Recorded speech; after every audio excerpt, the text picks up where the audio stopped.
So sustainable means let's sustain it. Let's keep it the same, right? So I think that we can agree that there are a lot of things we don't want to stay the same. We need to improve them.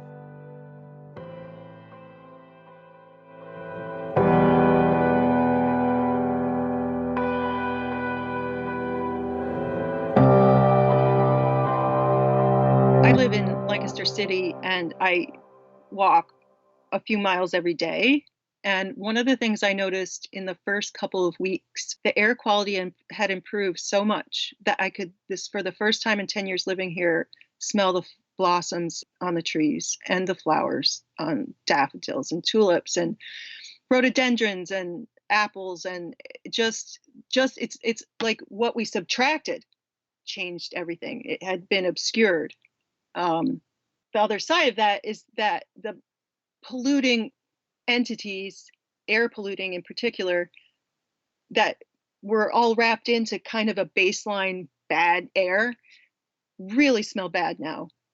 Just to walk by certain industries, and it's, in the clear air, it's much more obvious what the impurities are. So sustainable means let's sustain it. Let's keep it the same, right? So I think that we can agree that there are a lot of things we don't want to stay the same. We need to improve them. And so the form of improvement that we are talking about, we're using the word regenerative because it's not, humans can create the conditions for that to happen, but it's life and nature that provides the emergent properties that allow things to improve.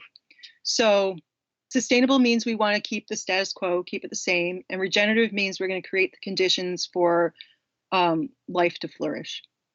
It makes me think about the fact that the perhaps sustainable or the status quo really is about our ego and how we are the ones creating those things. And it's interesting the letting go or release that's involved in regenerative, and how that's something that we have to work on within ourselves in order to accomplish, is to be able to let go of that ego, prepare things so that forces greater than us, far greater than us, can do what needs to be done.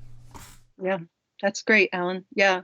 And I'll give you an example of we had a woodland steward recently who comes from a design background, well educated. She could not get herself to the point to design something if she couldn't control the outcome of it.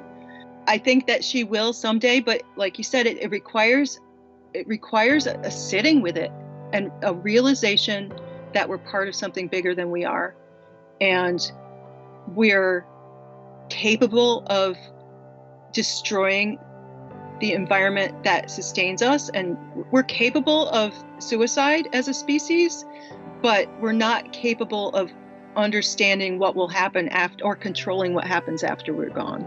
That's the hopeful message for me, is that if we can just stop doing harm, create conditions for good things to happen as best we know how, and let those things happen, is to me the most mature and life-loving response that I can come up with.